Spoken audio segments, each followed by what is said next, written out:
कितने बेटे जवानी में प्रवेश करते ही मन चले हो जाते हैं, मनमानी करते हैं, पढ़ते तो हैं नहीं, मोबाइल में उलझे रहते हैं और विषय भोगों की तरफ आकर्षित होते हैं।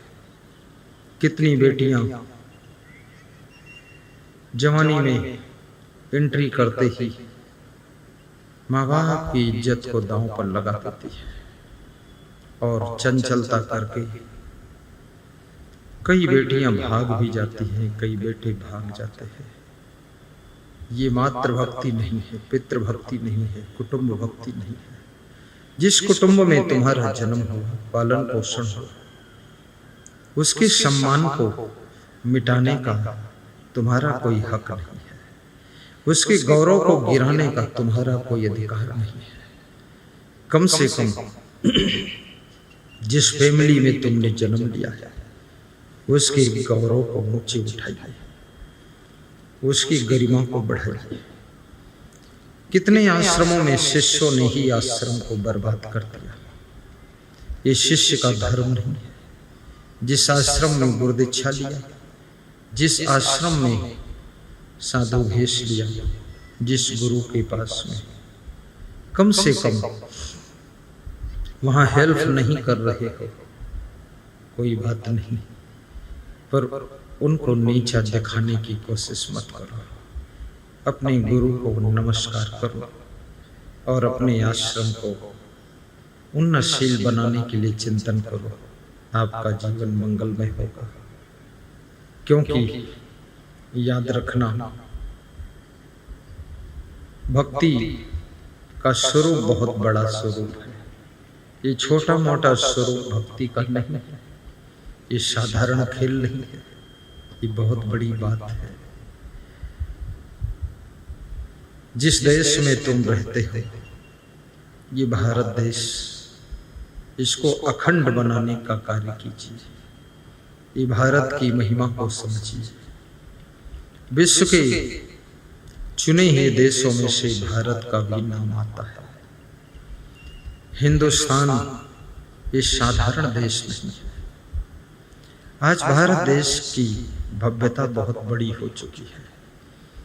America, London, France, German, Japan, China, रूस, यूक्रेन आदि विभिन्न देश भी भारत देश को याद करते हैं। लंका भी आस की दृष्टि से भारत को देखता है, कुछ सहारा मिल जाए। नेपाल भी भारत की ओर आसरा रखता है कि कुछ मदद करते हैं। याद रखना, आज का देश तुम्हारा गरीब नहीं है, भिखारी नहीं है। ये भारत देश दाता देश है। ये कई देशों को देता है। तुम दानी देश में रहते हो और जिस घर का मुखिया, जिस प्रदेश का मुखिया और जिस देश का मुखिया बुद्धिमान होगा, जिम्मेदार, वफादार, ईमानदार, बहादुर होगा, परिश्रमी होगा, वह देश, वह आश्रम, वह गांव, वह घर बहुत उन्नति करेगा, बहुत क्षमतावान बनेगा। इसलिए हमेशा बुद्धिमान लोगों को ही, ईमानदार लोगों को ही नेतृत्व करने का सौभाग्य मिलना चाहिए। आश्रम में कोई शिष्य छोटा हो, बड़ा हो, पहले आया हो, बाद को आया हो,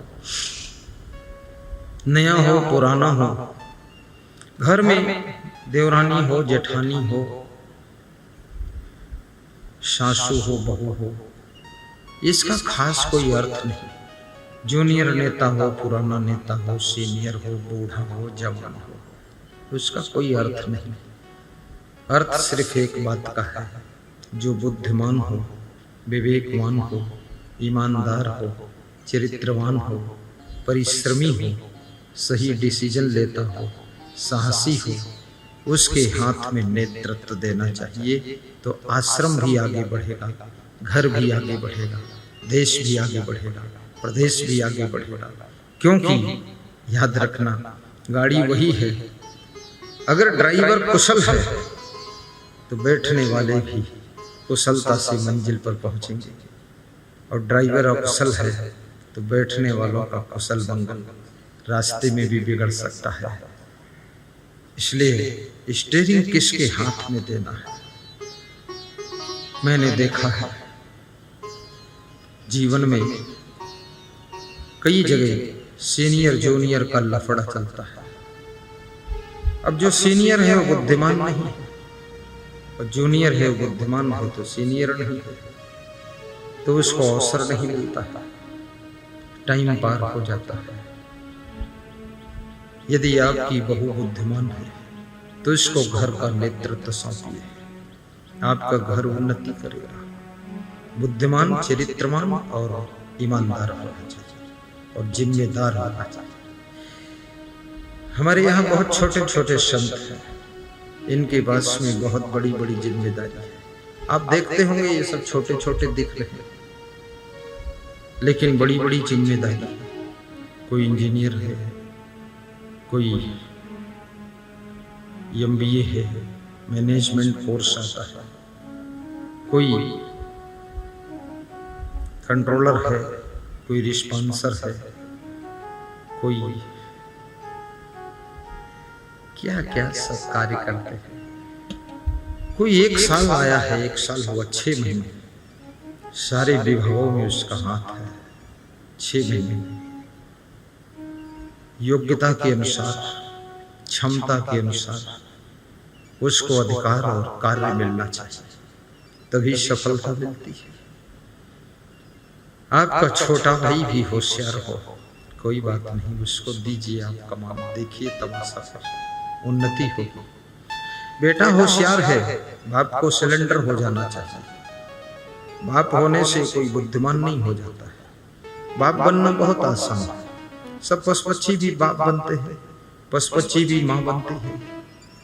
ये बाप होना कोई बहुत बड़ा खिलाड़ी का काम नहीं है। जितना ज्यादा मूर्ख होगा उतना ज्यादा बच्चों का बाप बनेगा, जितना ज्यादा अज्ञान होगा उतना ज्यादा बच्चों की माँ बन जाएगी। ये माँ बाप बनने से कोई बुद्धिमानी का रिश्ता नहीं है। बुद्धिमानी की पहचान वहां होती है। मनुष्य के डिसीजन, एक्शन से पता चलता है कितना बुद्धिमान व्यक्ति है। आप फैसला सही लेते हुए गलत लेते हैं।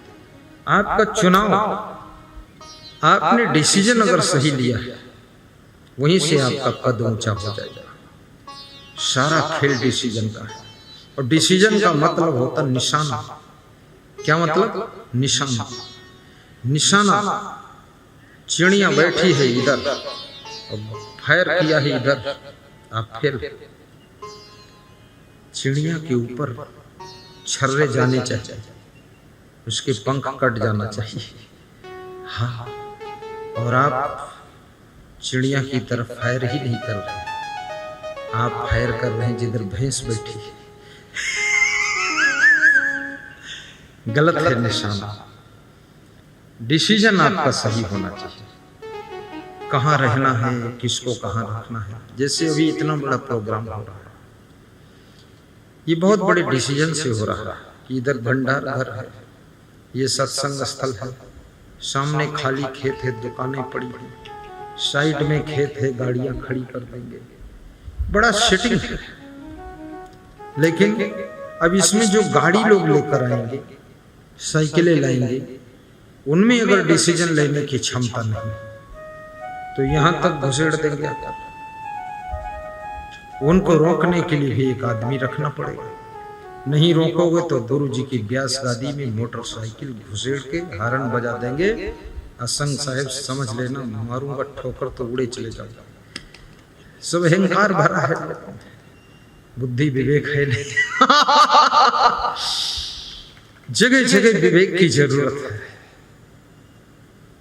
तुम भोजन बना रहे हो, सब्जी में नमक डालना, वो भी डिसीजन लेना है, निर्णय लेना कितना डालना, और शुरू में डालना कि बीच में डालना कि लास्ट में डालना।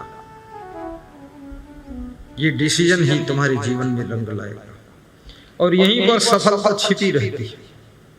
और जिंदगी के छोटे छोटे छोटे छोटे बड़े से बड़े कार्यों में डिसीजन का ही महत्वपूर्ण स्थान होता है। इंग्लिश में उसे डिसीजन कहते हैं, हिंदी में निर्णय कहते हैं, फैसला लेना। डिसीजन लेना।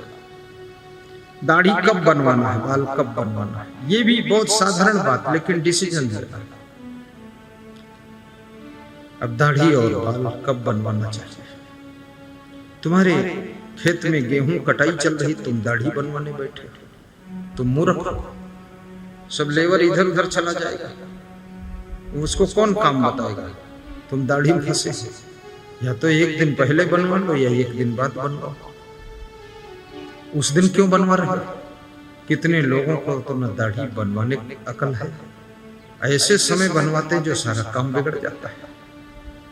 जिस दिन यात्रा करना है, अब ट्रेन छूटने वाली है, वो दाढ़ी मूंछ काट रहे हैं, उसमें 10 मिनट लेट कर दिया, ट्रेन छूट गई। अरे छोड़ो दाढ़ी मूंछ, कल काट लेंगे, आज तो ट्रेन पकड़ो, आगे जाओ जहां जाना, लेट हो जाओगे, चौपट हो जाएगा। मेहमान आए हैं, द्वार पर बैठे हैं, वो मार्केट में आलू धनिया खरीद रहे हैं। ये तो पहले से पता था आज मेहमान आने वाले, ये आलू धनिया तुम पहले से खरीद लाते, ये लड़के को भेज देते, तुम क्यों गए वहां झोला लेकर घूम रहे हो? हर डिसीजन आपका सही होना चाहिए। झाड़ू कब लगाना, ये भी डिसीजन सही हो। आप बहुत दोपहर में झाड़ू लगाओगे, धूल इतनी उड़ेगी, सुबह सुबह ओस गिरती है, मौसम ठंडा रहता है, धूल नहीं उड़ती। सुबह सुबह झाड़ू लगाना चाहिए। और कितने लोग तो इतने महामहिम हैं कि कभी झाड़ू लगाते ही नहीं। कभी हवाएं आ गई तो उड़ गया, कूड़ा कचड़ा तो उड़ गया, नहीं तो उसी में बैठे रहते, कूड़े कचड़े की बदबू सूंघते रहते। और कहते हैं कि इंद्रदेव की जब गर्ज होगी तो खुद ही झाड़ू लगाएंगे, हम क्यों लगाएंगे? इंद्रदेव इनके यहाँ झाड़ू लगाएंगे। इंद्रदेव ने मालूम पड़ता है इनकी नौकरी लिया है, झाड़ू लगाने का ठेका लिया है। खुद लगाइए, सुबह लगाइए, जल्दी उठ के लगाइए। सोने और जागने में भी डिसीजन लेने का खेल है। कितने बजे सोना, कितने बजे उठना है। अगर ये आपका डिसीजन सही नहीं है, आपकी पूरी 100 साल की जिंदगी व्यर्थ में चली जाएगी, कुछ भी हल होने वाला नहीं। जहां के तहां तुम खड़े रहो, आगे नहीं बढ़ पाओगे। और जो लोग धनहीन हो जाते हैं, उनको स्वार्थी संसार छोड़ देता है। जो वृक्ष फलहीन हो जाता है, उसे पंछी छोड़ देते हैं। जो कुआं जलहीन हो जाता है, उसे प्यासा छोड़ देता है। और ज्ञानहीन गुरु को चेला छोड़ देता है, और सेवा विहीन चेले को गुरु छोड़ देता है। और गुणविहीन व्यक्ति को सारा संसार छोड़ देता है। गुणवान बनो, धनवान बनो, महान बनो, ज्ञानी बनो, सेवा भावी बनो। गुणवान का भी जीवन में बड़ा महत्व है। कबीर साहब कहते हैं कि मनुष्य तेरा गुण बड़ा, हे मनुष्य तेरे गुण बड़े, तू बड़ा नहीं, तेरे गुण बड़े। शक्कर में मिठास का गुण ना होता तो शक्कर को कौन 40-45 रुपये किलो खरीदता? इस समय शक्कर किस रेट में है? झा साहब बताओ। 40-45, ठीक आइडिया बोल दिया मैंने, क्योंकि सब चीज महंगी हो रही तो शक्कर भी बड़ा रेट हो। महंगाई में भी बड़ा विचित्र रूप है। आइए ललन कुमार जी पधारिए। ये हमारे महान भक्त ललन कुमार यादव, ताली बजा दो इनके लिए। बहुत बड़ी श्रद्धा रखते हैं। कभी कभी ये गुरु में भगवान का दर्शन करते हैं। कितने लोगों को भगवान में भी भगवान का दर्शन नहीं होता है, तो कितने लोगों को गुरु में भी भगवान का दर्शन हो जाता है। श्रद्धा की आंख है, याद रखना, श्रद्धा की आंख एकलव्य के पास में थी तो मिट्टी की मूर्ति में द्रोणाचार्य गुरु का दर्शन करके धनुष विद्या में प्रथम स्थान प्राप्त किया था। लेकिन जिनमें श्रद्धा की आंख नहीं है, साक्षात द्रोणाचार्य मिल जाए तो उनको गुरु का दर्शन नहीं होता है। ये श्रद्धा की आंखों से देखिए तो गुरु में भी भगवान कभी कभी दिख जाता है, और श्रद्धा की आंख ना हो तो भगवान में भी भगवान नहीं दिखाई देता है, तुमको कुछ और ही दिखाई देगा। इसलिए श्रद्धा को बढ़ाइए। श्रद्धा लभते ज्ञानम तत्परा शैतेन्द्रिया ज्ञानम लब्ध्वा परम शांति मचिरधिगच्छति। श्रद्धावान को ज्ञान मिलता है, और जिसे ज्ञान मिलता है उसकी इंद्रियां बस में हो जाती हैं, कल्याण के कार्यों के लिए वो तत्पर हो जाता है। और श्रद्धावान व्यक्ति को शांति मिलती है, मुक्ति मिलती है। इसलिए श्रद्धा का मनुष्य के जीवन में बड़ा महत्व है। कितने लोग मंदिर में जाकर के सिर टेकते हैं मूर्ति के सामने। बहुत लोगों को ऐसा लगता पत्थर के सामने मुंडी झुका रहा है, मूर्ख है। बहुत लोगों को मैंने देखा है सड़क पर निकलते हैं मंदिर के सामने 1 मिनट गाड़ी रोक के गाड़ी में बैठे बैठे झुक के नमस्कार कर देते हैं। बहुत लोगों को मैंने देखा है कि मेरे पास में आते हैं तो मेरी गाड़ी को छूकर मस्तक में लगा लेते हैं। चरण छूने को तो पाते नहीं, गाड़ी को छू के लगा। मिलिक टोला गोडियर गांव में बहुत सी महिलाएं गाड़ी की आरती कर लेती थी। हम बैठे थे तो हमारे पास तो आ नहीं सकते थे, भीड़ थी, गाड़ी का आरती कर ली, गाड़ी को छू के मस्तक में लगा दिया। महबूब की हर चीज महबूब होती है और गुरुदेव की हर चीज में गुरुदेव का प्रभाव होता है। याद रखना, गुरुदेव के चरण पादुका भी पूज्य होते हैं और गुरुदेव के चरणों में चढ़ाया हुआ पुष्प भी हमारे जीवन को बदल सकता है, चेंज कर सकता है। श्रद्धा होना चाहिए। सामने तस्वीर लगी है, मेहीदास महाराज की तस्वीर है। जिनका भाव है उनको मेहीदास महाराज का दर्शन हो रहा है, कबीर का दर्शन हो रहा है। जिनका भाव नहीं है उनको लगता है फालतू यहाँ झंझट रखा है। झंझट नहीं है, वो श्रद्धा का विषय है। फालतू नहीं है, वो भाव का विषय है। और ये भी याद रखना, कितनी स्त्रियों को अपने पति में भगवान का रूप दिखाई देने लग जाता है। उनका पति महान है, न शराब पीता है, न मांस मछली खाता है, न अंडा मुर्गा खाता है, न गाली बकता है, सुंदर स्वभाव का है, राम जैसा स्वभाव है। तो अपने पति में भी उनको लगता है कि मेरा पति वास्तव में भगवान का रूप है। और कितने पुरुषों को अपनी पत्नी में भी देवी का रूप दिखाई दे जाता है। ऐसी स्त्री के साथ विवाह हुआ है जो गाली नहीं बकती है, हल्ला नहीं मचाती है, चुपके काम करती है, सब समय पर काम कर लेती है, संतोष भी रखती है, कभी लड़ाई झगड़ा नहीं करती है। पति का मस्तक भी नमन करता है कि ये नारी है कि नारायणी है, ये पत्नी है कि देवी का रूप है। पति का सर भी झुक जाता है कि वास्तव में महान महिला है, साक्षात लक्ष्मी हमारे घर में आई हुई है।